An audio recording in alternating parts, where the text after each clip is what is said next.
Okay, hi everyone. Welcome for a couple of you who just joined. I think just for the sake of time, we'll make a start. For those of you who don't know me, which may be most of you or all of you, my name is Brock Bersaglio. I'm a lecturer in the International Development Department at the University of Birmingham, and I'm just one of quite a number of conveners on this panel on environmental justice. So it's really nice to see you all and have you here today.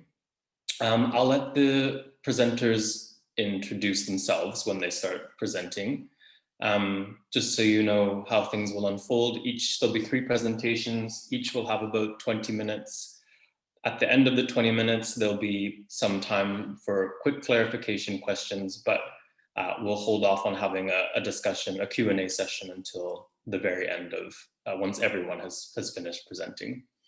So with that in mind, you can pop questions in the chat box as they come to mind, or you can just save your questions until the end and ask them yourself at that time. Either way is fine. We have been asking people to switch off video during the presentations unless you're the one presenting. But then when we have the Q&A session, we can turn on all the videos so we can see each other's faces and have a bit more of a personalized conversation, I guess. We don't have to get personal.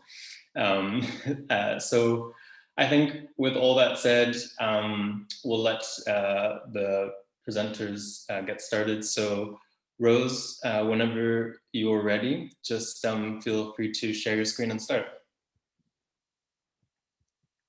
Great, thank you, Brock. Okay, can you see that okay? Yeah, that's great. Brilliant. Okay, thank you. Good morning or afternoon to everyone, depending on where in the world you're joining from today. Thank you very much to the panel organisers and for the opportunity to present. Today, I'm going to talk about some ideas we've been bouncing around with this great group of co-authors about justice and landscape restoration. These are quite early stage ideas, so if anything seems a little bit kind of fluffy or uncrystallized, it probably is, but it's great to have this opportunity to just give these ideas a kind of first run out and hopefully get a bit of feedback on the direction that we're taking. So for anyone who's not been following these debates, ecological restoration is having a bit of a purple patch at the moment. As of about 2 or 3 weeks ago, we are officially in the UN Decade on Ecosystem Restoration. Restoration is also part of the Sustainable Development Goals, particularly Goal 15. And while there's a lot of commonalities between restoration and the wider conservation literature, there's also some important conceptual differences. And perhaps the biggest amongst those is that whereas the term conservation implies the preservation of what is, restoration is very explicitly the recovery of what was, of what used to be. It's about reinstating ecosystem structures or functions which are seen as having been degraded or destroyed. And so almost by default, restoration has to take place in very human transformed, very lived in landscapes. And this means it often gets framed as a sustainable development opportunity. And this is partly because of the scales of the pledges being made and the locations of those pledges. We've got 200 million hectares pledged just as part of the Bond Challenge, and a lot of that is in rural areas of the Global South. It's also because restoration is seen as part of the solution to these big global challenges like climate change, biodiversity loss, land degradation. But there's also been a real shift in restoration rhetoric over about the last 15 years from a pure focus on ecological parameters to also highlighting potential benefits to human well-being, particularly to local well-being through improved provision of ecosystem services. But those of us who spend a lot of time in the conservation social science literature will also be able to see the risks of the way that restoration is currently framed. And a lot of those stem from the fact that restoration in its purest form is impossible. There's no going back in time. There's no recreating a historic social ecological system. Even if you got those ecological characteristics spot on, you're not going to bring back the ways that people used to use or value that system. The social aspects are fundamentally changed. And so restoration is this profoundly political process. It can only ever be the process of negotiation involved in creating something totally new. But those politics often remain obscure in the conversations about restoration. And instead, you get this really apolitical triple win language. And that makes us pretty nervous because evidence from conservation shows the harms that that can bring. So for example, restoration is historically inspired, and we've seen how uncritical treatments of environmental history coupled with power asymmetries can lead to harm, for example, through displacements for wilderness conservation. We've seen how these kinds of actions introduced without understanding local realities and power relationships can lead to harms to marginalized people through some REDD+ programs. Also, the fact that the politics remain kind of obscure, remain hidden, means that it's like restoration is being produced into some sort of governance tabula rasa, where of course it's going to be shaped by the institutions which already exist. It's going to be that kind of bricolage process. And particularly if you're dealing with post-colonial contexts, if you're working in countries like India, Zimbabwe, where forest policy is still shaped by colonial era practices, you end up with some pretty substantial concerns.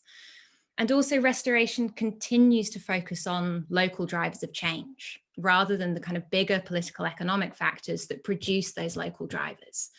And so that means what's going to happen is the people asked to change their lives and change their livelihoods are local people, many of them living in rural landscapes of the global south. So there are kind of significant potentials for harm here, significant potentials for injustice. And the argument that we're making is that mitigating those harms means recognizing restoration as a political process and putting conversations about justice right at the heart of restoration discourse and practice. And this echoes recent calls that have been made for work on just transformations to sustainability, because transformation in and of itself is not necessarily a positive or a negative thing. Like, we often hear calls for transformational change, but unless we're talking about where we're going, you could have really negative transformations. You could have transformations to a much worse state. And I guess you could say a similar thing about the idea of unsettling, like where are you going as a consequence of that unsettling? And if you put justice right in the middle, it forces us to make explicit those questions about what is being transformed to and who is being transformed for. And so the question that we started with is, to what extent and in what ways are these issues of justice and equity currently being addressed in restoration discourses? And we framed that analysis around these three kind of strands or aspects of justice. So the distributive, distribution of costs and benefits, the procedural, who's involved in and has power over decision-making processes, and recognition, who is seen and who is made visible in these conversations about restoration. Now, doing the whole of the restoration literature would take a very, very long time and would mean trudging through a lot of very technical, just purely ecological literature. So for now, we've just focused down on one corner of that literature, which is forest landscape restoration and the ongoing process of regaining ecological functionality and enhancing human well-being across deforested or degraded forest landscapes. And the reason for the FLR focus is, firstly, it's a pretty influential approach. It's being applied by the IUCN. It's the core approach in the Bond Challenge and in continental scale approaches like AFR 100. But also advocates claim that it's one of the most people-centered restoration approaches. So it's landscape scale. It's not just focused on individual forest patches. It also thinks about things like food systems and the interactions with agricultural lands. It's emphasizing stakeholder engagement and participation, and it emphasizes restoring for multiple benefits, including local well-being benefits. So firstly, if conversations about justice are not happening within this body of work, it's probably symptomatic of wider problems. And also, if those conversations about justice are not happening, it could have very real material impacts on the practice of restoration. So we've been starting to put together a systematic literature review on this, focused on three main bodies of literature. So peer-reviewed academic work on forest landscape restoration, key sets of principles relevant to FLR, and also grey literature produced by organizations who are funding and implementing FLR efforts. So like the FAO, C4, IUCN, sorry, C4 is Centre for International Forestry Research. And I'm just going to share some provisional results from those first two categories, because the third is still a work in progress. I'm not going to deep dive into systematic review protocols because I don't think that's anyone's idea of a good time, but if you'd like more details, I am very happy to share them. And what we see is that, at least in the academic literature, these conversations about equity and justice don't seem to be happening in any meaningful way. Equity does get mentioned quite a lot. It's in 50 papers out of 171 that we've coded so far, but it's passing mentions. It's kind of a brief aside, or one word in 25 of those papers. And there's only 2 empirical papers on forest landscape restoration which explicitly focus on equity concerns. Justice does even worse. So justice is specifically mentioned only in 8 papers, and only one of those papers explicitly frames the analysis in terms of FLR as a potential means for advancing environmental justice. And that's actually led by one of my co-authors on this current paper. We do see concerns around justice and equity in these key guidelines.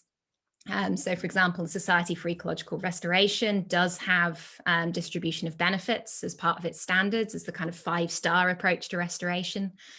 And we do also see it in things like the core principles for implementing nature-based solutions. But there is still very much a skew towards distributive elements. There is less mention of procedural aspects. There's very little mention of justice as recognition.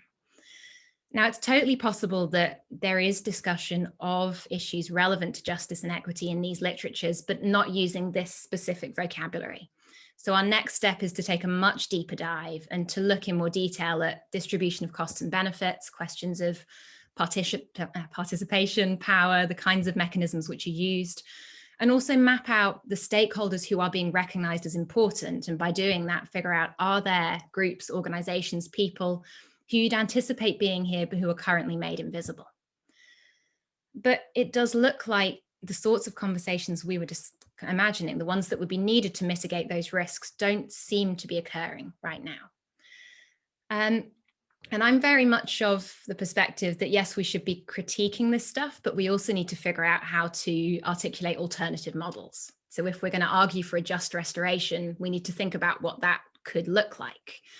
But there's a few gaps that make doing that really hard at the moment. The first of those is that conceptual question, like, what would a justice-centered FLR actually look like? And I've framed my whole conversation in this paper about, based in the literature in environmental and climate justice. But there's a lot of other bodies of literature on justice which are really relevant to landscape restoration. So some people are arguing for this idea of restoration as restorative justice, a kind of moral healing and atonement for harms that have been done. Others are framing it as a form of reparative justice. So it's a mechanism by which resources and funds can flow from those who've historically been the extractors to those people and landscapes who have been extracted from. And I think this echoes a really interesting point Laura Sauls made in her presentation yesterday. There's also questions about data justice. Restoration is increasingly data-driven, but that data is increasingly derived remotely through things like satellite data. And that raises critical questions about participation, representation, and sovereignty. There's some ideas we touched on in the panel yesterday about justice as subjective. So how do you have a justice-centered restoration which isn't an imposition of a worldview onto a context where that worldview might not make any sense? And then we've got the fact that the mechanisms currently used to try and achieve kind of just or equitable landscape management rely on people having voice. But how does that fit in with these ideas of intergenerational and multi-species justice, which is so essential to those big challenges I was highlighting earlier? So I think it's all very well for us to call for a justice-centered restoration, but there is a lot more conceptual legwork to be done on what that could potentially look like. And that, of course, means we do need more empirical evidence about how justice is being centered in practice and what that could mean. And part of what makes that difficult is, for a very long time, restoration, and particularly forest restoration, was very much an ecological discipline. It was an ecological body of research. And while there is now some fascinating social science coming out on restoration, it's lagging behind. Like, we're playing catch up in terms of the social aspects of restoration. But there is so much fascinating work in other disciplines that we could draw on. So there's work on things like post-mining reclamation, where justice has been central for a long time and a lot of the same challenges have played out. Things like dam removal in the States has also set up similar challenges. There's what we can learn from kind of decolonial and indigenous-led approaches. And And I remember, so Sam Stadden, who was in the session yesterday, made this point when I was still a PhD student. But as researchers, sometimes our role, and this is probably not going to be about kind of doing case studies and reporting back and speaking for people, but one of the privileges that we have is that convening power, bringing together people who are already thinking about this, centering justice in their practice and seeing what we can learn from each other. So how do we create those learning spaces? And the last one is a bit more introspective, a little bit more kind of navel gazing, which is, why is justice not already central to FLR discourse and practice? Because debates about justice and conservation have been going on for decades. Like, this is just the latest iteration in a very long running conversation. And these debates often get really polarized and actually quite feisty. And that's not the case in some other disciplines. So my co-author Dan Brockington pointed out that the tone in marine conservation science is very different to in a lot of terrestrial conservation work. So how do we figure out what these barriers are, why this siloing and polarization occurs, and what can we do about that as restoration researchers, as environmental social scientists, to try and stop that happening?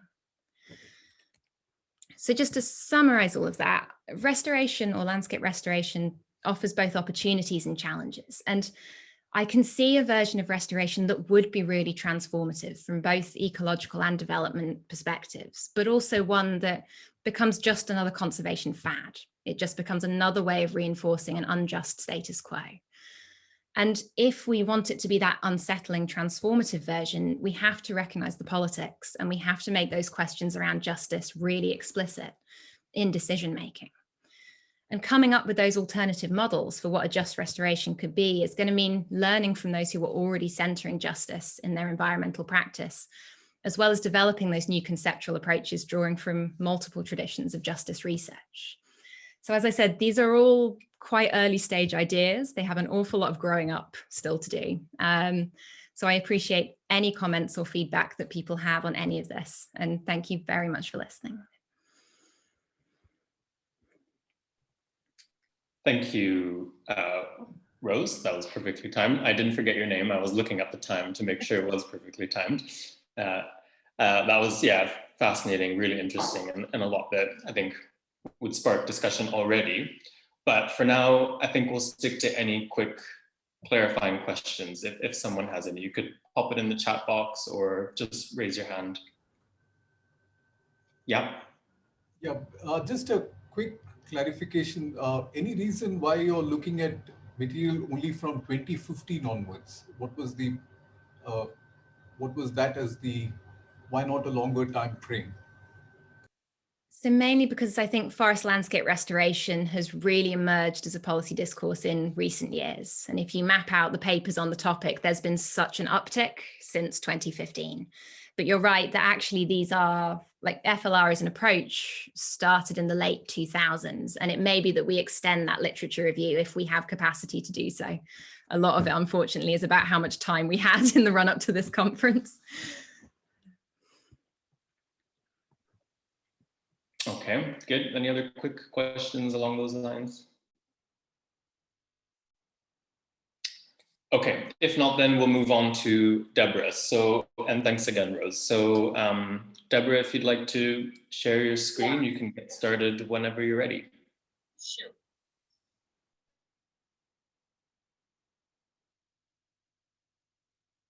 So, is my screen visible? Yeah, that's great. Great. So, good morning, afternoon, or evening, everyone.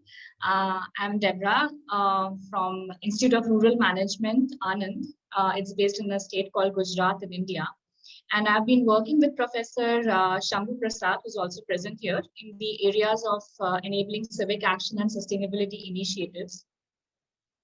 Before I begin, I'd just like to mention that our institution is celebrating the 100th birth anniversary of Dr. Varghese Kurian, who was considered a pioneer of forming dairy cooperatives in India and played a crucial role in enabling the country to become self-sufficient in milk production. So towards the centenary, we are planning a range of workshops and talks on various aspects of farmer collectives and sustainable initiatives. And we would love to keep you apprised of the events and explore dialogue possibilities.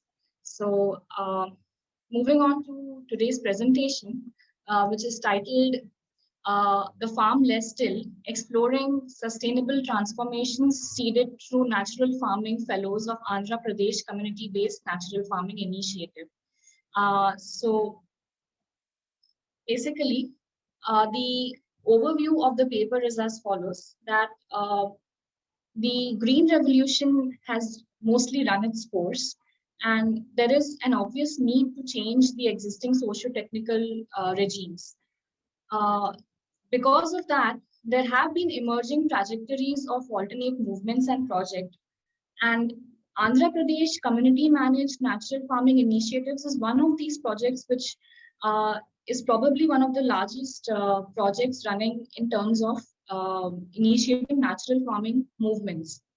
And a key social innovation that they have invested in is this aspect of having what they call as natural farming fellows, who can probably act as agents of change for sustainable transitions.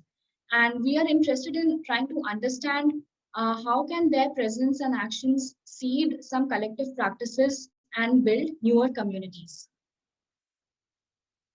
So what we now widely know is that Green Revolution has run its course. There are alternatives that exist.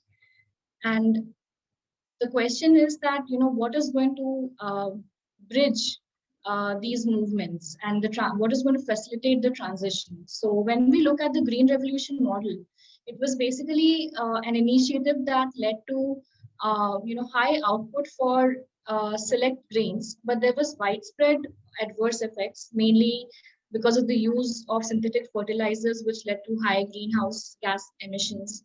There has been excessive groundwater loss. There has been significant land degradation, loss of biodiversity, and also loss of farming, the agency of the farmers, and a de-skilling of the agrarian labor, mounting farmers' debts, and also precarious income condition for them. On the other hand, agroecological alternatives focus on long-term health and well-being of the ecosystem. There is organic recycling of nutrients. There is sustainable use of water resources. It focuses on replenishing the fertility of the land and supporting biodiversity. And also there are various ways in which it is building agency, valuing indigenous knowledge and skills, providing dignified livelihood and a steady income. So the question being that what kind of infrastructure or institutional arrangements and cultural narratives can enable the shift? And one of the problems is that the existing socio-technical regimes are very resistant to any kind of change. And what we see is that there are these business as usual models which are focused on large-scale centralization of power. It's a fossil fuel-based economy that it is, basically looking at linear thinking. And there is a narrow conception of efficiency seen as a value rather than a parameter. And what happens is that this has become embedded as a self-affirmative cultural narrative, which is being facilitated by formal institutional structures that reinforce the conceptions of societal functioning based on these models. And what this leads to is a logged-in, socio-technical regime where alternate practices find it hard to gain a foothold and sustain themselves. So what has happened is that there have been, alternate movements over the years. I mean, some of them have been initiated by agronomists within the formal institutional structures through what is known as creative dissent, where they have tried to look at alternate practices. Many farmers in different states in India have become, iconic for their, sort of practicing different sustainable farming methods, and also training many other farmers in their own state. And there are various examples for them, but it has not been able to scale up in the way that is required. So this brought us to the ABCNF project, and I won't go into details here, but this project basically started in one state, what is called as Andhra Pradesh, and it started in 2015. Sorry.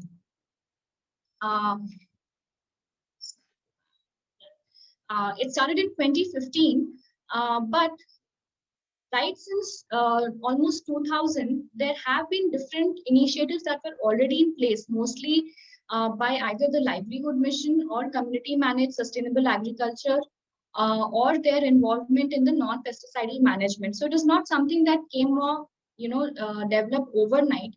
There have been many structures that sort of scaffolded the making of this particular initiative. And because of these pre-existing projects and committed leadership from within the government, as well as steady state support, and crucially, the involvement of civil society organizations in providing the seed fund, as well as having institutional structures which could support the implementation, the APCNF initiative took off. And once it took off, they also sort of brought in like different innovations which either pre-existed or were designed by the program itself.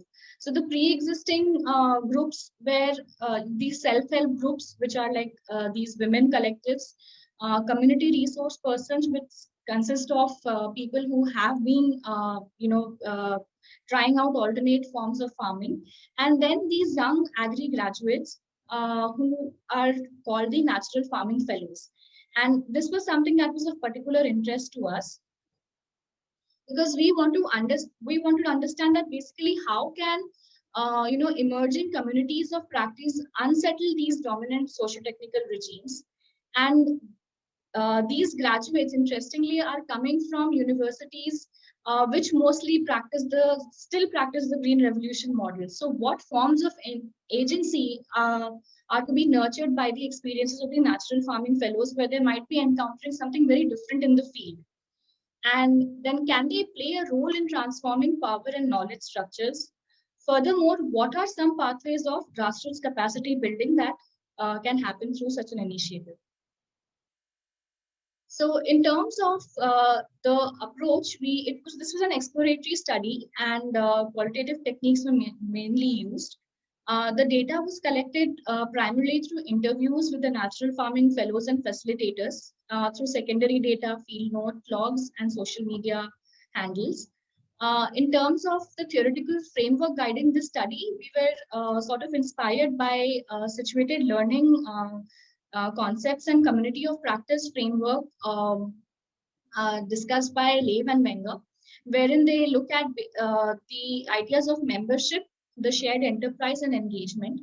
And we were trying to understand what are these different communities of practice that the natural farming fellows are encountering, and how are they changing with them. In terms of the profiles, again, I won't go into details, but as you can see, most of them were in their mid-20s and had done the fellowship in the year 2018-19. They came from different, agri universities, which are not in the state that they were working in. They mostly worked in the state which is marked as yellow here. It's a coastal part of India. So what we realized is that this design, wherein they were, getting these natural farming fellows to, start their fellowship, was at a critical juncture. And I'll just read this quote by the facilitator, where she said that, if you trace the majority of agriculture graduates right now, they have joined some marketing companies selling seeds and fertilizers or poultry feed. And women agri graduates have lesser job tracks. We realized that after learning chemical farming for 4 years, also nobody goes for farming. They are joining some bank as agricultural officers, especially boys find higher remuneration in marketing jobs, and girls end up with clerical jobs. This fellowship actually allowed them to do farming, first thing. Secondly, bringing such cadre on board also sent a message to the university directly or indirectly that a student who has studied green revolution-based agricultural system for 4 years is actually going back and doing natural farming. So whether their experiences was enabling them to create this, first of all, a dialogue platform, as well as, changing their own perspectives about what farming is about. In terms of the program structure, what they had was these young agri graduates would be taken on board after a series of immersion and induction processes, which involved them living in villages for extended periods of time to gauge their motivation and interest in the program. They were given a nominal stipend for the same. And since its inception in 2017, about 5 batches have participated in the program. And what these NFFs basically encountered is an approach that's very different from the knowledge practice in the Agri University, where we usually have standardized plots. It's very yield focused, input centric, and so on. So here they have to actively communicate with the farmers, and they have like real goals of, if you're given half an acre of land and you have to grow something, and it has to be viable and feasible from the farmer's perspective. So there was this idea of active experimentation in natural settings and dialogue with farmers, which was a novel experience for all the graduates. So during the interviews, like a number of themes came up. And like in this picture, you can see them actually taking an organic fertilizer using cow dung and cow urine. And what was happening is that many natural farming fellows, stated that they were curious about the fellowship, and it was like some bit of a financial safety net, so which is why they joined.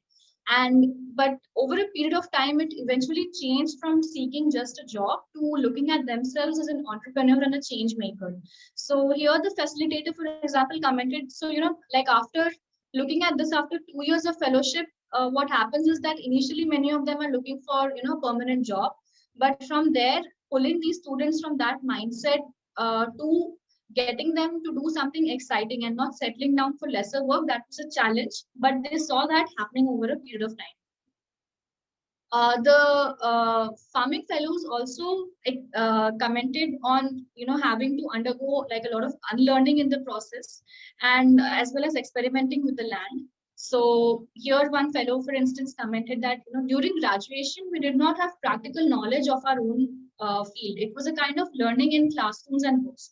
In natural farming fellowship, we practice in our own field, which makes us practically skilled. In graduation, we use how to learn pesticides, and we learn about pesticides and fertilizers. In natural farming, there seems to be an alternative for everything.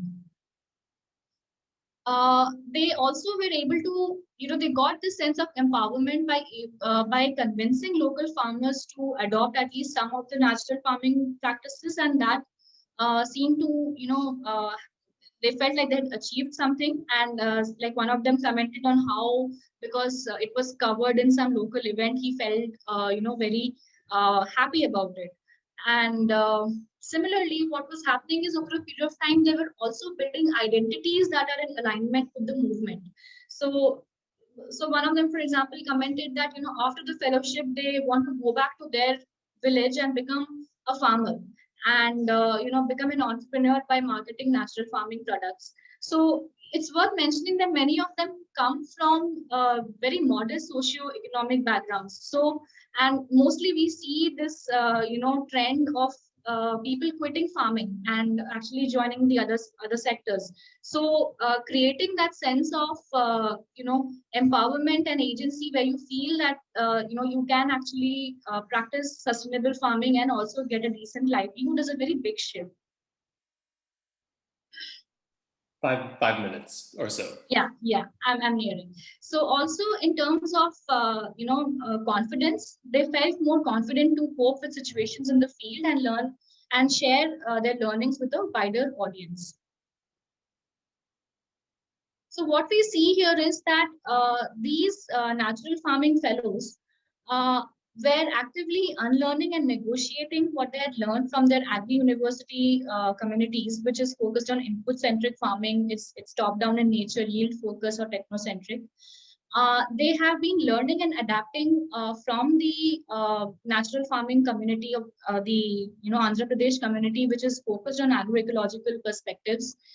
Is community-centered, emphasizing on biodiversity and reducing farm inputs, and at the same time participating and teaching the farmer community who need to focus on their yields. They have income requirements.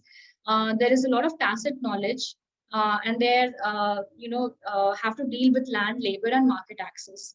So what is happening is that we can probably say that these natural farming fellows are in some ways unsettling these established knowledge systems to develop resilient communities.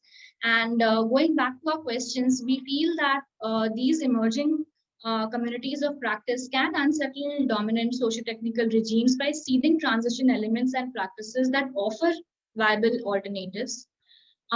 In terms of agency, they're able to imagine an alternate means of livelihood, and they have the confidence to experiment as well as the motivation to lead community-based initiatives. While this is something that's still in the process, but they do have the potential to initiate newer forms of knowledge dialogues through bringing scientists and policymakers in the field, which is mostly missing. And we feel that sustained engagement with the field and regular feedback from the community are some important pathways for grassroots capacity building. So finally, centering on this question of whose knowledge counts, we submit that while the APCNF initiative is still in its early days, and the evidence of their impact is being held with pre-existing doubts and cynicism from the academic community, because obviously the established regime is going to be resistant. And there is no denying that there are need for robust studies of their, the efficacy of their methods. The possible impact of the program in unsettling the knowledge discourse and life choices of youth should not be marginalized either. These are harder to quantify, but nevertheless form an important dimension of collective imaginaries of ecological and social justice. So I'd really like to thank the APCNF team, and these are some of the references which I'll be happy to share. Thank you.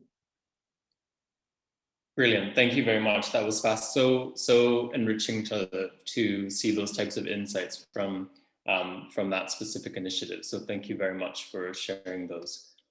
Any clarifying questions before we move on?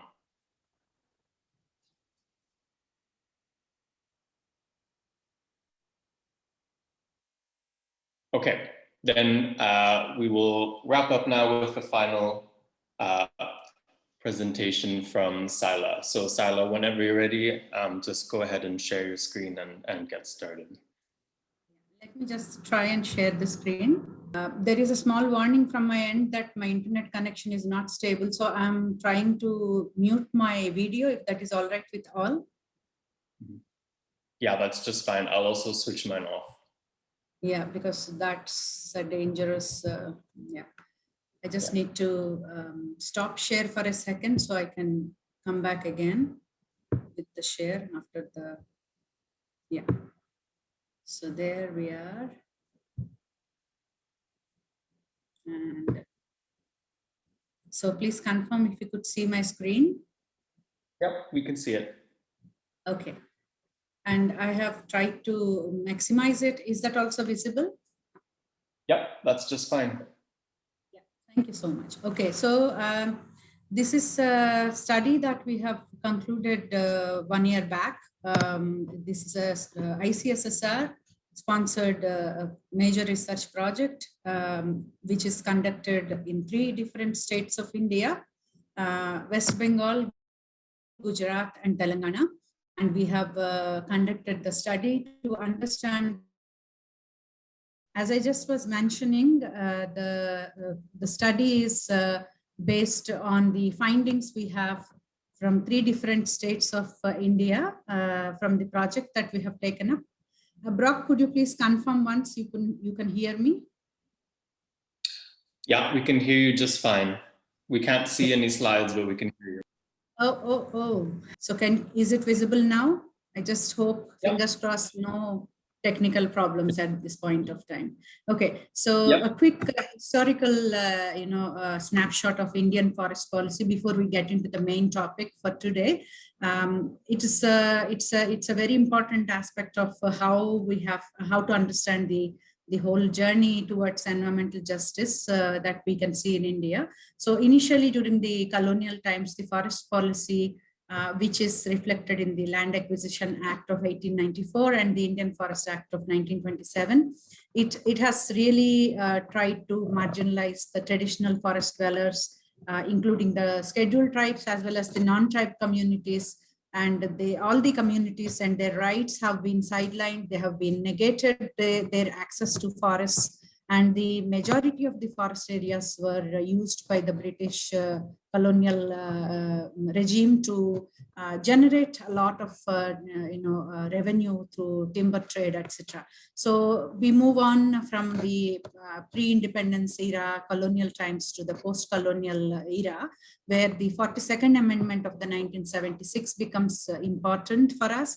and also the Indian Forest Act of 1980, because these are steps towards a better representation of a recognition of people's rights over the forests. Definitely forests were brought under the control of concurrent list, which enabled a little more democratic decision making to happen there. And of course, the prevention of the forest resources being diverted for commercial purposes or for non-forest purposes was prevented, successfully stalled, because earlier British government did the opposite of this particular act.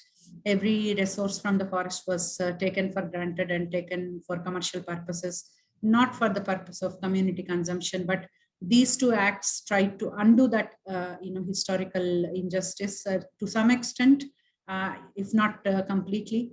And then the 1996 Panchayats Extension to Scheduled Areas Act has come up, which is in short called as PESA, whichever act. And this act was aimed at giving the self-governance, or the right to govern their own territories by the scheduled areas, people from the scheduled areas of India, which directly gave them a lot of control over their resources and the access to their resources. So in the aftermath of PISA, there are other important acts which correspond to the Wildlife Protection Act and some other stuff, but I chose to not bring them here because it would become a very lengthy list. But the next significant act that is directly relevant for the forest management, forestry history of India are the JFM and CFM interventions, which were implemented throughout the country. Communities participated in these forest management interventions, initially as a joint forest management, where the forest department was in control of the majority of the operations and decision making, while the communities just participated in the implementation. And in the next phase, which is the community forest management, the forest department took the back seat, allowed the communities to take over the decision making and all kinds of different empowerment related aspects were seen happening, and a lot of community-based spirits were also cultivated throughout these 10-12 years of intervention, which was very positive in many cases, despite all the problems that were reported as well. But at the end of the intervention, it was estimated that thousands of forest protection committees were formulated under the JFM-CFM Act, which indirectly or directly contributed to the cultivation of community spirit, association with the forest resources, protection of forest resources, and most importantly, generation of forest cover to a large extent. So now comes, the Scheduled Tribes and other traditional forest dwellers Recognition of Forest Rights Act. In short, it is known as Forest Rights Act, FRA. And it has been introduced in 2006. And okay, so my screen is again troubling me. I need to figure it out one more time. It's not moving. Okay, come on. Press Alt to. Okay, Control Alt. I'm sorry, guys. Really, really apologize. That's fine. Yeah, it's actually, thank God. Okay, so now the next slide, I hope you all can see the next slide also. Yeah, we can. Okay, quickly moving on to the details of the Forest Rights Act, which is the context in which we are talking today. Forest Rights Act is that particular act which aimed at undoing the historical justice that was done by all the colonial and other different acts of forestry which forcibly evicted tribes and other traditional forest dwellers in different era. And that kind of injustice that has been met with was supposed to be undone with the help of the Forest Rights Act, which was taken up also by the government of India as a response to clarion calls from civil society actors such as NGOs, as well as researchers and so many other civic bodies. So there are 4 types of forest rights that are kind of given through the Forest Rights Act. The first 2 are of importance to us for different reasons I will explain later. The first 2 are individual forest rights, which mean that the individual families get to enjoy the forest access rights, user rights, not the ownership rights, mind you, only the user rights. And the second type of forest rights are given under FRA, community forest rights, where a community of users can apply, claim, and then get the forest rights. And the third type is a community forest resource rights, which means the name itself is indicating that it's essentially user rights for a particular forest resource, designated forest resource, for example, like a sacred grove or a watershed or a let's say a particular type of grazing land or whatever. So this is another, and the last type of rights is habitat rights, which are meant for addressing the needs and requirements of semi-nomads and pastoralist communities, because they are mobile, they do not stay in one territory. And if the territoriality of the forest rights is made as a as a compulsion, then these people will be deprived of their user rights. So these 4 types of rights are essentially guaranteed under Forest Rights Act of India. And but in practice, we have seen that the most rampant practice is for the individual forest rights, and rarely we have seen community forest rights being given in these 3 states. Of course, in states like Orissa, all the other community-based forest rights, as well as community forest resource rights and habitat rights, have been also seen being practiced very actively. That is mainly because the tribal communities exist in majority of the areas, and they're quite dominant and also very empowered in making their decisions and participating in the forest governance there. But in these 3 states that I mentioned, Telangana, Gujarat, and West Bengal, we have seen that only the individual forest rights are given extremely, extremely frequently they are given. Okay, we'll go there in a bit, but another factual data that I would like to share with you is that although the 2006 is the initiating year of the Forest Rights Act, on 13th of December 2005, the bill was introduced in the Indian Parliament and it became an act in 2006. But still, the individual states set up their own forest rights cells, Forest Right Act cells, to implement the act. In Telangana, it was in 2008, Gujarat in 2009, and West Bengal in 2010. So when we look at the cutoff date for claim making, like for example, if somebody wants to claim a plot of forest land that they have been cultivating for generations as a bona fide user rights, then they have to show the proof that they have been cultivating this land before the 13th of December 2005. Then and then only they will be allowed to make a proper claim, and that is in itself a very big challenge. There are other conditionalities involved for non-tribal families. They have to establish that they have to demonstrate 75 years, that is a 3-generation cultivation proof from to the concerned Gram Sabha and Panchayat. I just hope that everybody knows what is Gram Sabha and Panchayat. Otherwise, I'll quickly brief you. Panchayats are the lowest level of local governance body in India. And panchayats are usually a group of big villages brought under one revenue unit. And one Gram Sabha, which is a collective meeting for all the villagers for making different kind of democratic decisions and redressal of complaints and other kind of issues, will be taken up in these Gram Sabhas. And in Forest Rights Act, the Gram Sabha and the Panchayat are the primary agents of receiving the claim forms from the individuals, families, as well as collectives.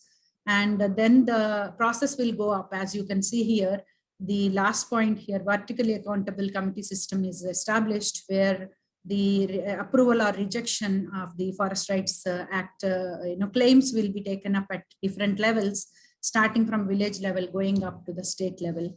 But for all practical purposes, it's the district level which is issuing the claim forms into forest rights. Patta means deed.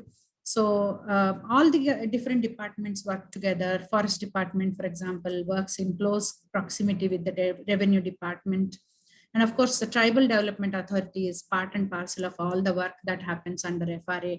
So all these traditionally, if you like, a kind of there's a lot of tension between Forest Department and Revenue Department by design, because Forest Department always seems to be fighting to prevent land conversion in the name of something or the other, development or the other, whereas the Revenue Department is all in favor of land use, conversions in the name of development. So there is a lot of philosophical as well as existential tension between Revenue Department, Forest Department in all the states that we have been to.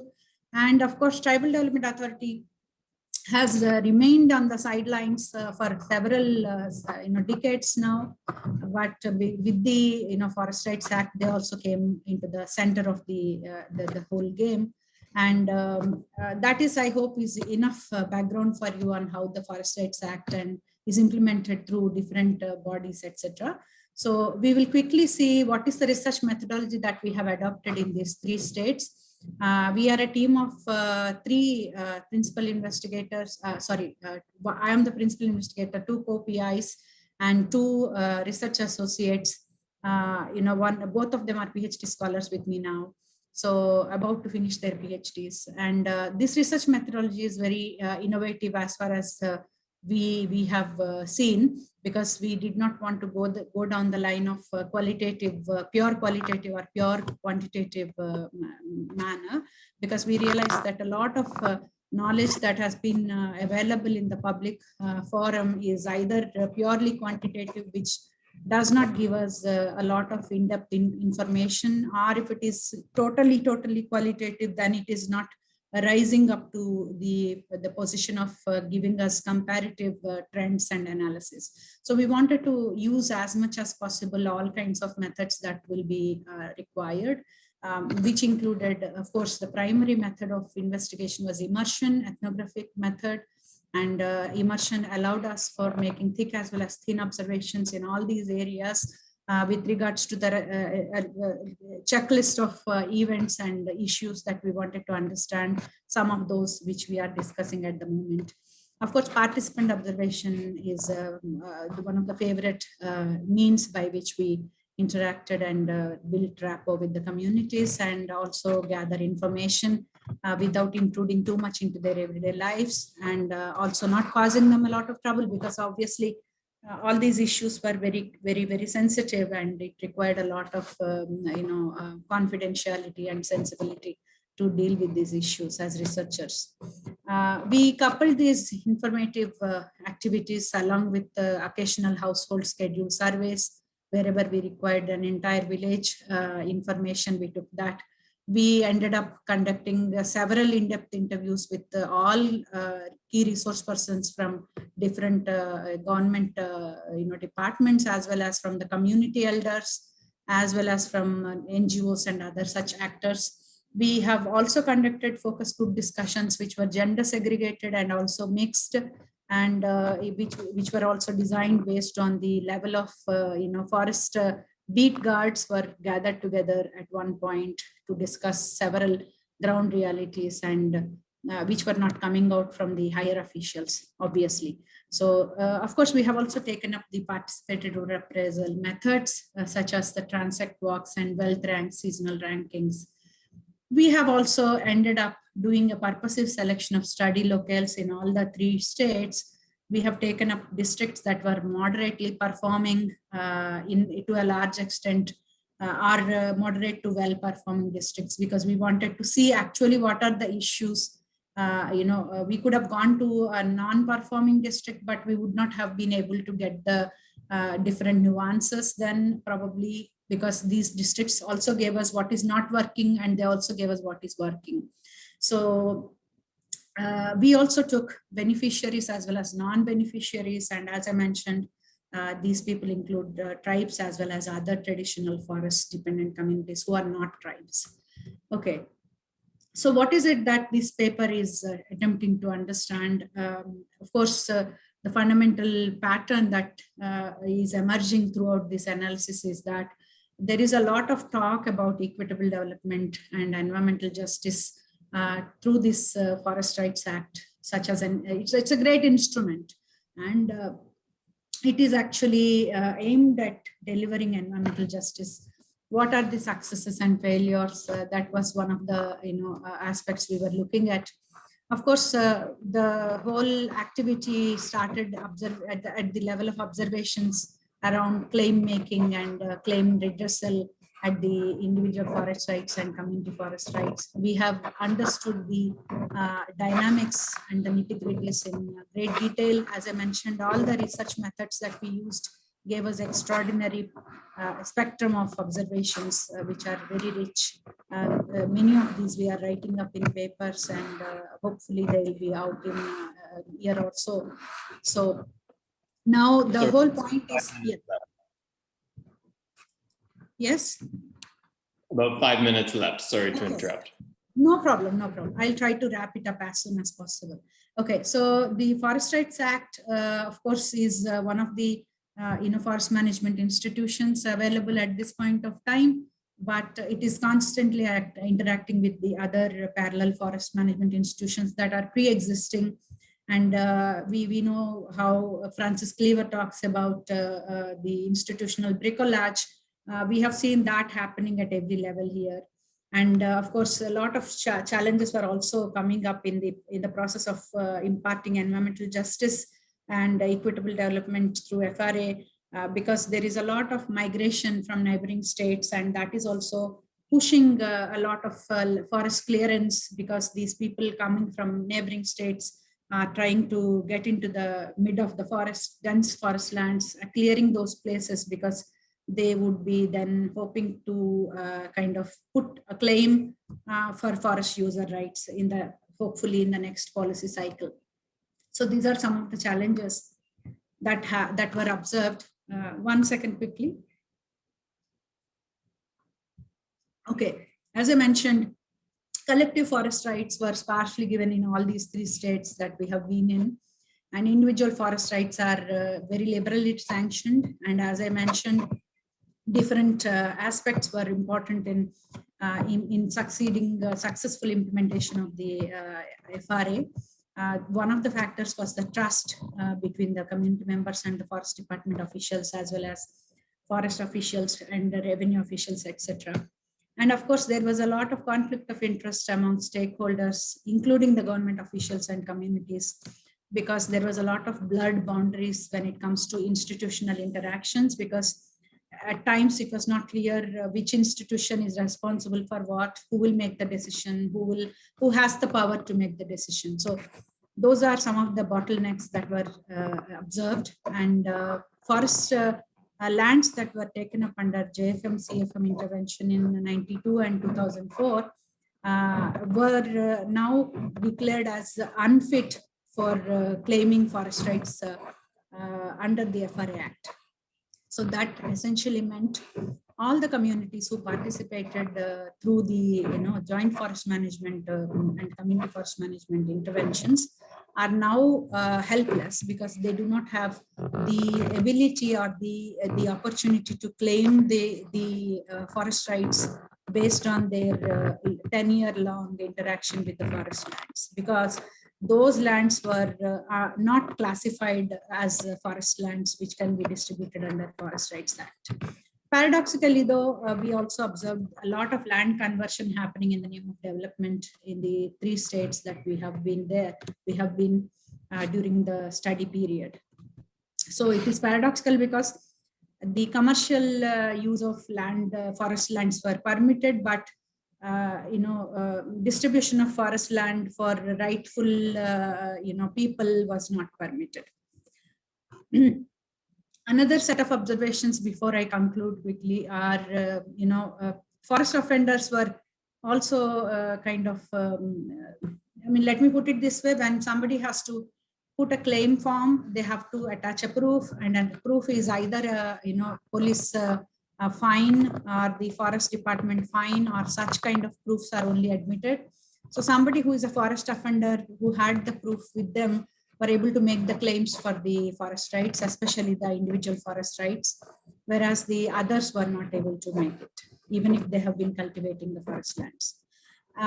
Populist policies have been, we have seen that in Telangana, for example, Raitu Bandhu literally translating to friend to farmer, where the local government has been, handing out cash to different, farmers, including the forest landowners, because forest patta also was equated with the farmland by the local governments. This is all in face of the election. They're up for election, so this is a vote bank politics. So coupling the populist policies with the individual forest rights patta was a very successful strategy. But as we will see in a minute, it was also very lethal for the forest cover. Now, community-based conservation ethic was definitely seen to be damaged, which has been cultivated during the forest JFM, CFM era is now being eroded because a lot of individualization of rights has been taking place. Whereas earlier communities were identifying themselves together, now in the name of individual forest rights, individual family members started competing with each other for the same set of forest lands. Now collective resource rights as well as habitat rights were not even discussed anywhere, because many of the forest department, revenue department people did not even know that these rights are supposed to be given in some places. So a lot of conflicts were seen between tribes and non-tribes, migrants from the other Indian states, as I mentioned already. So quickly, a couple of perspectives, and you can see that some of the forest rights committee members say, we have worked hard for generations in this forest and we have the right to claim and enjoy the forest rights. We could get this opportunity after a long struggle, and we respect the government for giving us our rights. Mind you, these are forest rights committee members who are getting forest rights. Now let's see the perspective from a non-beneficiary. Some of the people who worked in JFM committees are talking this way in the focus group discussions. We have participated as collectives through JFM committee formulation and implementation of C&D, conservation and development interventions for last 3 decades. All that is now wasted. We see in front of our eyes forests we protected once being cut by outsiders, which by outsiders they mean the migrants from other states. Our community spirit and our identity as forest protectors is getting eroded. Forest offenders, so-called outsiders, are now beneficiaries of FRA through legal patta, and we have lost our forests for nothing. So something that I did not write here was very disturbing, was also said in these discussions, that they said instead of an outsider cutting our forests, it is our primary right. We only will start cutting our forests before somebody else comes and takes away our bounty. So that was even disturbing, actually. Okay, the last slide here, I'm almost done. So some of the aspects that come to our mind after looking at this complex phenomenon is that there is a very strong need for accelerating the community forest rights issue and encourage people to come together as communities for claiming forest rights instead of going for individualization of the forest rights. Of course, forest community resource rights and habitat rights are also supposed to be picked up very fast, because otherwise there wouldn't be much left for any classification as forests. There is a need for better coordination, obviously. And as I mentioned briefly, bundling of individual forest rights with the skill-based incentives is also lacking in many places, which meant that people who got the individual forest rights as a family, husband and wife are together mentioned in it. It's a symbol for gender equality, gender mainstreaming, obviously. But they are then almost practically left out without any support or skill-based training in several instances. So the forest land that they get in the middle of the forest nowhere is then left without cultivation, without any facility, or you can see the type of land they live on. Water is very scarce. So they end up doing nothing to the land because there is nothing they can do, or they don't know how to handle that. So there is a need for giving skill-based incentives and training from the different governments. Instead of doing the cash handout programs, they could simply create value through non-economic and economic incentives. Decoupling of individual forest rights must happen very fast from all kinds of populist schemes such as Raitu Bandhu, because these populist governments and local governments in different states of India are so selfish and so close-minded, or so blind to the fact that forests are being covered, not covered, but cleared indiscriminately in hope of a new forest rights patta, which would then make you eligible for the cash handout. So every now and then we see people getting into the forest in the night, or in when somebody is not watching them. It's very commonplace practice that people go with an axe and start clearing the part of the forest which they could claim as their own later whenever the opportunity arises through a claim. So stopping of individual forest right claim receipts and speeding up of CFR are very important for stopping the indiscriminate clearance of forests, and also promoting the real environmental justice that the Forest Rights Act wants to really push forward. So that's it from my side. Thank you so much for hanging along with me. Brilliant, that's great. Thanks, Stella. If you could just share your screen now. Yeah, and we'll go into, yeah, brilliant, thanks, that's great. The Q&A session. So feel free, no pressure, but to switch on your video for the Q&A session. So just because it's nice to sometimes see faces during discussion.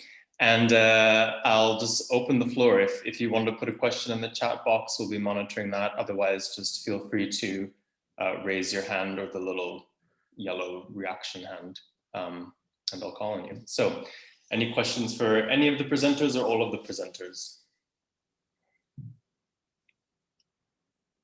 Fiona, yeah.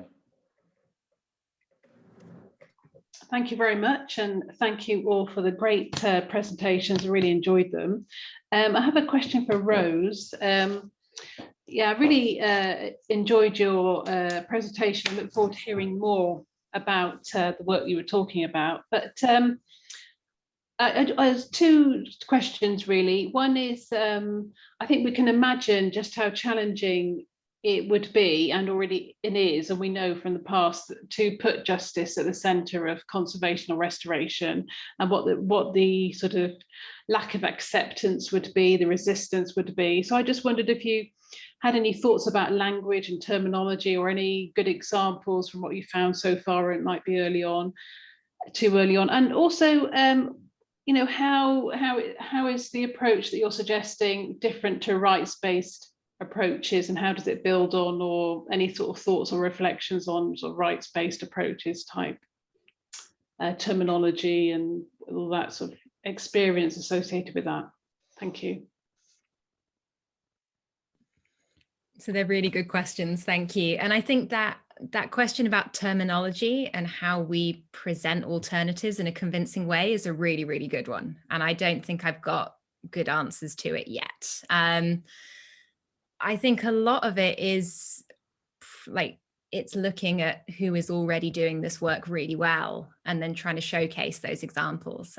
So one of the co-authors on the paper, Matthew Mabele, has been exploring some really interesting ideas around kind of Ubuntu-centered approaches, decolonial approaches, this work that's already being done in Tanzania. So it's about how do you make that work visible to a bigger audience? Because I think when these projects work, they're so compelling. In some ways they speak for themselves, but they often get missed because they're small scale. And I think actually that's one of the big challenges we face, is how you reconcile the very situated nature of these justice-based approaches with the scale of restoration commitments. And I don't know if anyone's got a good answer to that question yet. You're right, I think rights-based approaches are definitely going to have to be part of this picture. I'd be interested in your thoughts on this, if anyone's mapped those connections between discourses on justice-based approaches and discourses on rights-based approaches, because it does feel like sometimes those two sets of practices go slightly separately. And I don't know if anyone has drawn the connections between them. And it would be fascinating to do, because you're right that a lot of my research background is focused on Southern African contexts, and there we do talk a lot more about justice, but I now work with colleagues in India, and there it is very much a language of rights-based approaches. So where are the intersections between those two things? And yeah, it's a really fascinating question. Great, thanks. Fiona, any follow-up or? I may quickly add on to what Rose has mentioned. A part of the study that we are doing allows us perhaps to maybe make that link possibly, because the whole act of forest rights is to undo the historical injustice that has happened to the forest communities, at the same time trying to deliver justice through the rights-based approach. So maybe there is something that we can do in those in that particular line of thought. That would be quite exciting for us. So I'm taking that back home with me. Yeah. Great, thanks. All right, Richard and then Dan. Okay, thanks. Well, thanks to all the presenters and from yesterday as well. I've got a few comments, but maybe I should just start off with a question for Rose that follows on from what Fiona asked. I am interested in this framing around restoration and the language and terminology. And I realize sort of landscape restoration has been sort of taken up in policy discourse level, but I'm also familiar with framings, sort of restoration type framings coming from grassroots organizations as a way of challenging the conservation agenda that probably predates the sort of forest landscape restoration. So I'm thinking particularly in Thailand, grassroots organizations that establish themselves, name themselves in terms of ecological recovery, and specifically to challenge this sort of state framings of conservation and environmental management, which were really about controlling territories and resources and displacing people. So I wonder if there's some sort of way of exploring these different framings, and whether restoration in different sort of ways could present a much more challenging framing than it has been taken up. Yeah, definitely. And I think you're right that there are very much local-led approaches to restoration. I mean, there's some fascinating work with First Nations people in Canada on this as well. And you're right that there, in some ways, it becomes a form of resistance. It's a very different thing. And I think the one thing it would be fascinating to do is actually track the different strands of restoration discourse, which isn't something we could do in this paper just because of capacity, but see where the roots of these different discourses are. Because one thing that's very noticeable is that restoration in post-mining landscapes, for example, has completely different origins to forest landscape restoration. And so the tone of that conversation is so different. There's an awful lot more about reparative justice, for example. So, and I think a lot of that comes back to that question of, is this going to be another conservation fad? Is forest landscape restoration another way of rebranding what was already there? Is it going to be Red Plus packaged in new clothing? Or is it going to be something more disruptive and more transformational? And I think, as with any messy environmental movement, it may well be that some aspects of it are very disruptive, whereas others do just go with the status quo. And that's going to be so interesting to see how it plays out over the next decade. Sorry, can I just come back? Because I think there's another sort of interesting side to the whole sort of forest landscape restoration drive, is the landscape approach. And, it's quite a significant shift from conservation that focus on specific spaces within a complex and contested territory to sort of looking at that broader landscape. And again, I think that's probably worth exploring a bit further. But sorry, I'm rambling on here, but just very quickly, I think that, there's a theme that strikes me coming across the presentations from yesterday and today when we're talking about justice. Perhaps when talking about environmental justice, we have to sort of also think about how different peoples, different actors frame the environment, what we mean by the environment or environments, what we mean by resources and for whom. And part of the justice dimension then perhaps is about, you know, whose values, whose knowledges get to count and who sets these agendas. And that's perhaps something, you know, special to the environmental challenges we're talking about. My question actually follows directly on from that. And it's to all panelists, and forgive me if missing your presentation means that the question goes awry, but I think that Fiona's point about rights-based approaches and their interaction with justice-based approaches is very interesting. And I get all of this from Meghna Mehta's work. She's a SID postdoc in Sundarbans, which is fascinating because she observes that right-based approaches aren't necessarily rooted in the political battles and discourses that are taking place in the Sundarbans. They are a political debate that happens generically and which arrives and lands in particular places in sometimes odd ways, which can conflict with the local understandings of environment, but also justice and the sort of just outcomes that are sought locally.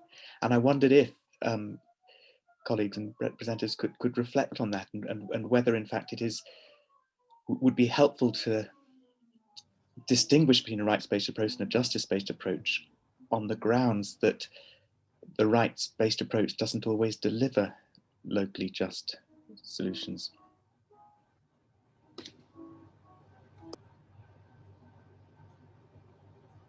Yeah, great question. Who among the presenters wants to respond to that first? Deborah, Sala, any? Yeah. Maybe I just want to share one experience I had in a community in Telangana. It's almost like the consideration of what is justice and who are the rightful claimants for a particular forest user, opportunity or access to forest resources has been quite heatedly debated in a particular focus group discussion in that community. And we had a combination of community forest management, joint forest management, which is the previous regime that took place before the Forest Rights Act regime, which is happening now. So there is that overlap between the previous regime actors who actively engaged in the previous regime, as well as the people who are now getting to engage in the current regime of forest governance. So there is a heated debate between these different actors exactly on these same questions. The previous regime participants are convinced that they are the people who deserve the justice and the rights. They don't seem to, when we look at it from the perspective of the villagers, what is right, what is their right, and what is their right becomes justice for them. So there is this, there is this blurred boundary there where the community members are extremely convinced that this is exactly where the justice is served. If you do not have, if you are not getting the rights, justice also can be served by taking matters into their own hands and by destroying that particular piece of land which they are convinced that they have the rights to originally from their long-standing engagement. You see the point here. Like, rights are not separated from what they consider to be the justice or injustice. If you get your rights because that is what is justice, you are fine with it. If you are not able to get your rightful access to the forest, that is injustice. So you would not hesitate taking matters into your hands. So at some level, I think maybe there is a need for us to really not look at these frameworks from two different islands, because they come together in action I hope I am not too far from, my stone did not fall too far from the goal that Don has, set forth for us. Yeah, thank you.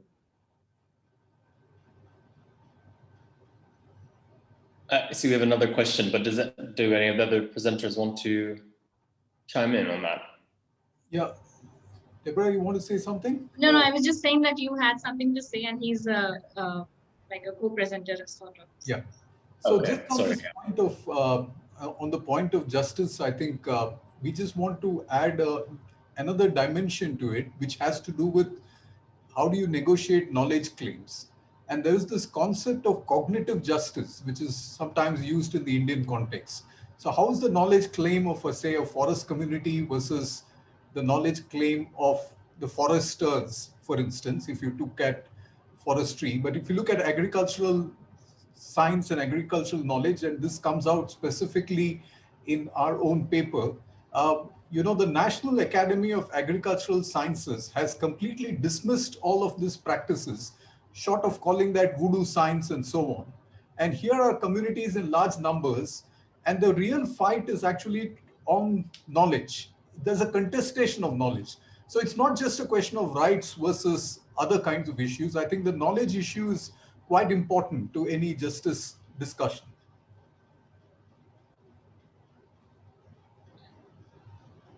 Brilliant. Yeah, thank you for that. Yeah, go ahead, Rose.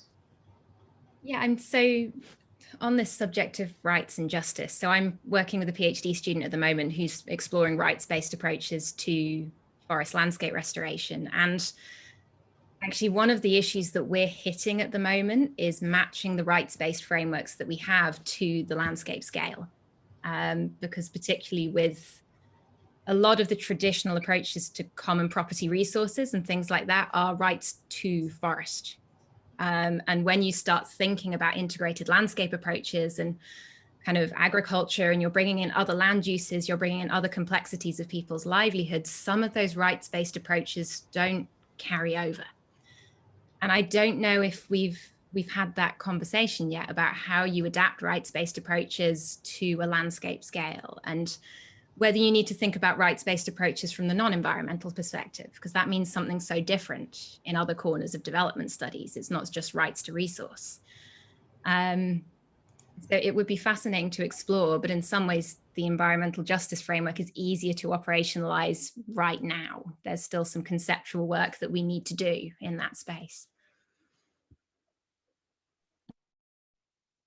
Yeah, I mean, this is such a fascinating and challenging sort of tension to try to grapple with, because I mean, as all of sort of has come out in all the different presentations and questions, there is a kind of epistemic violence to rights-based approaches often, because they involve, officially recognizing someone and excluding others, and then, giving sort of special rights of access in return or whatever. So that rights-based inherently in sort of the Western tradition is quite violent and exclusionary. So how do you reconcile that with justice? And Claire, okay, I have one question, but I don't want to cut off anyone else. So before I get going, Claire, please ask your question. No, fine. Brock, continue, please. It's fine. It's a separate point. Okay, we'll come back. Okay, we'll come back to that after. So my question is, and I'm a little scared that I'm just asking the same question that's already been asked in a different way, but I do think, if the theme of this panel, the three panels, has been centering environmental justice, it seems we have this challenge of then actually locating what justice even is and saying something specific about it. And I think, oftentimes, the risk could be then that we end up trying to cram all these sort of myriad conceptions of justice that exist out there within sort of Western, legal and philosophical discourses. And then that also becomes exclusionary, right? So I guess my question for all of you is, how do you and we go about trying to locate justice methodologically and say something specific about it without just perpetuating this kind of injustice and violence?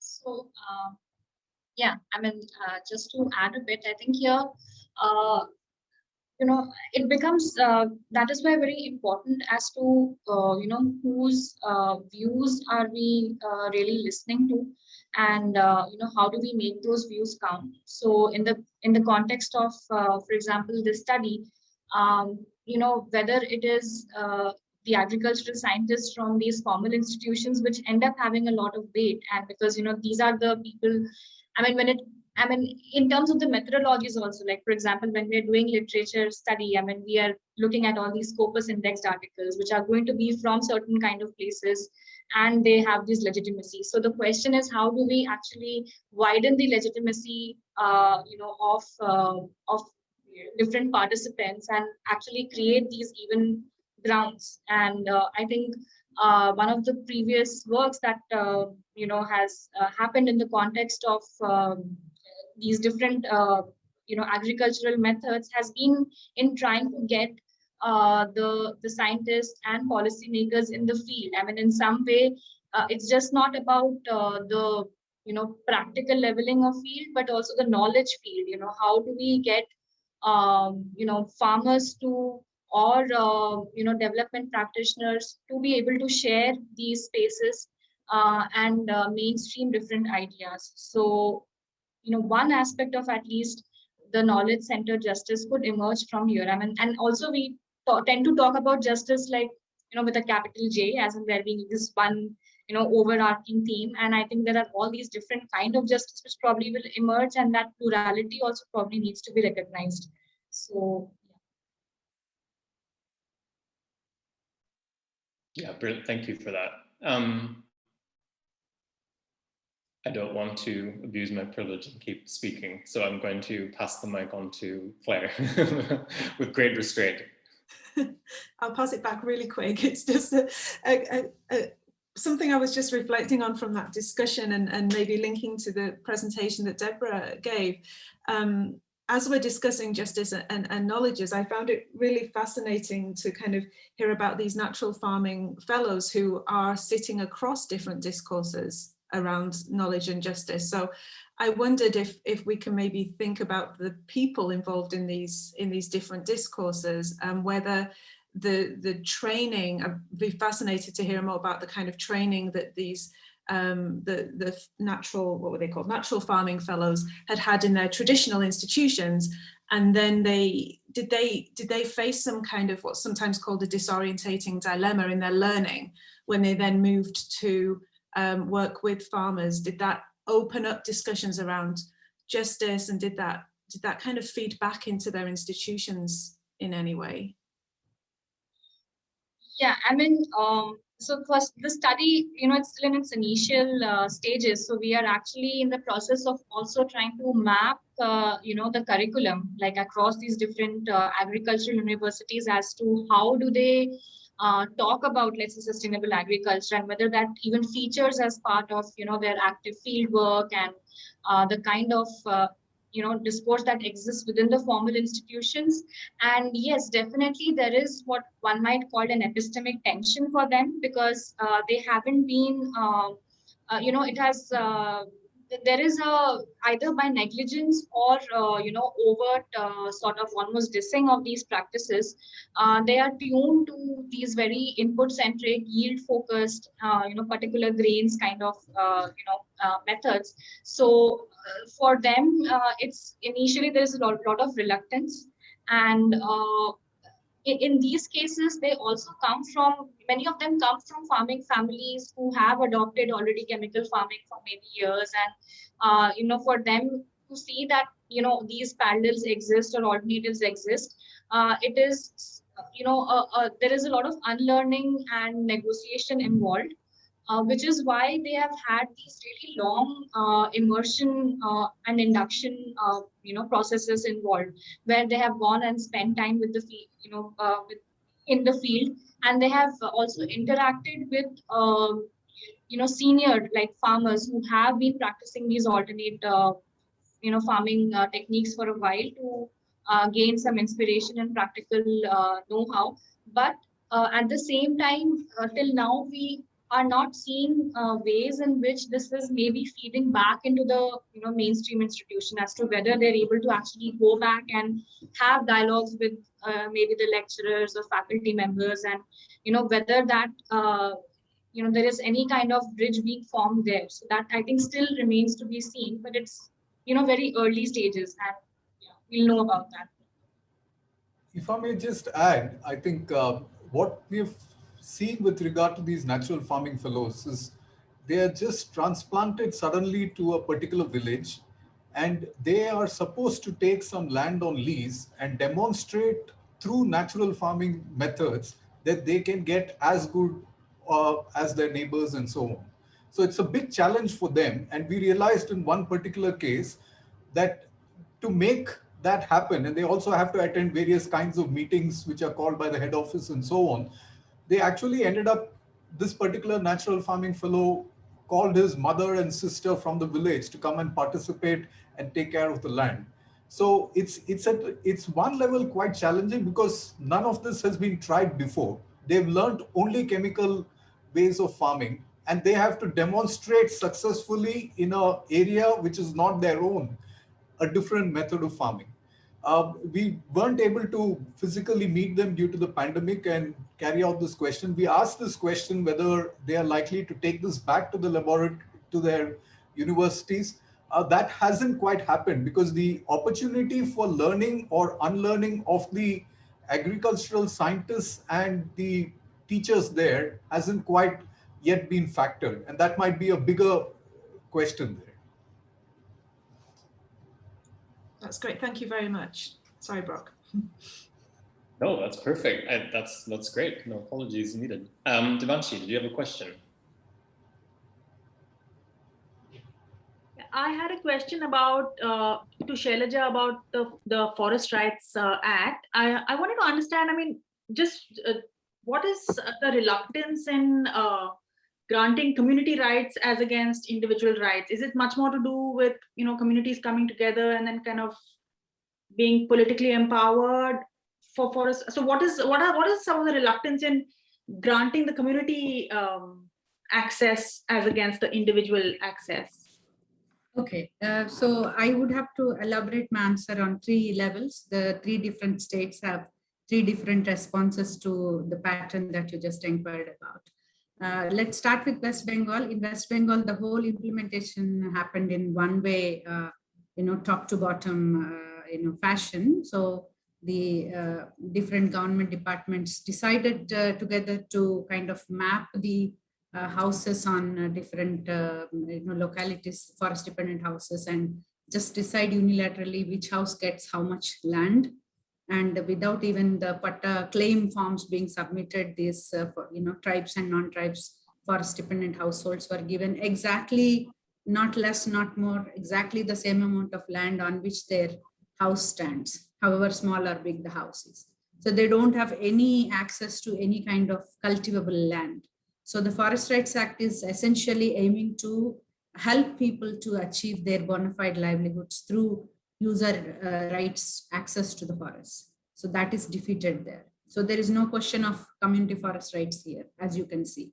Only the individual forest rights are possible. And that's what they have done. They have uniformly allotted small, tiny pieces of individual lands, which are not conducive for cultivation, even for a small kitchen garden. So that's one very big drawback, which is never reported in any of the official communications, definitely. When it comes to Gujarat, the story is positive. Gujarat, the departments and the communities are friendly with each other.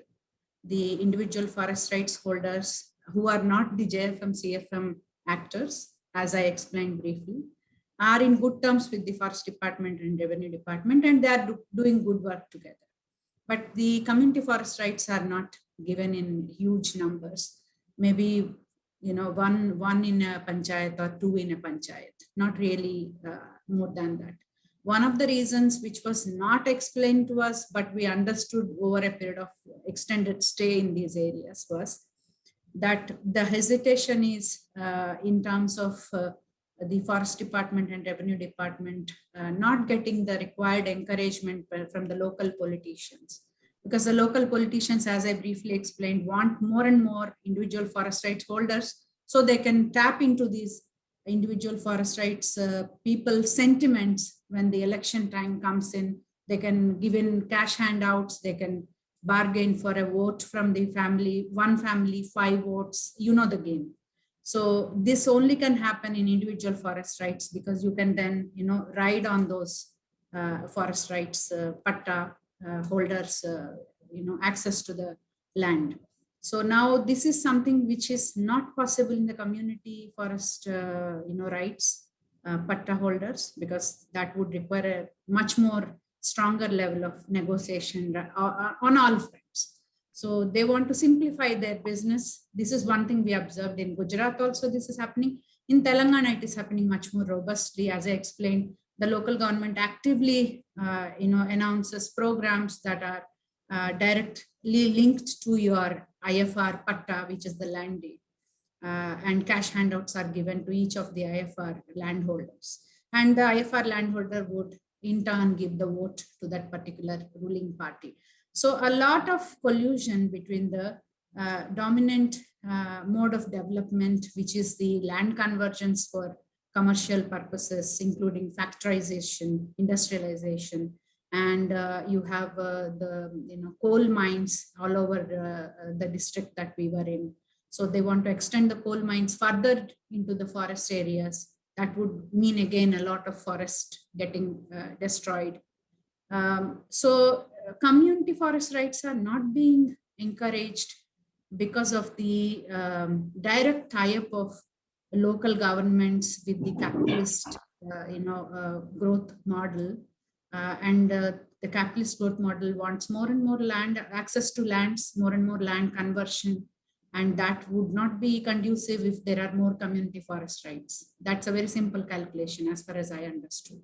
But that's not being told to anybody, or people even don't know about it. They are just simply thinking the local governments are doing a great job by giving us more and more IFRs and giving us more and more cash handouts.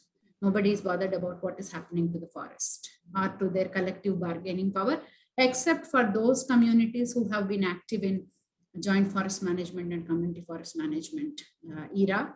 They are still reminiscing about their losses of participating in such long program, yet not having the opportunity to claim for community forest rights, because the land classification is tricky there, and that land which they used as joint forest management committees is not fit for being classified under FRA for land user distribution.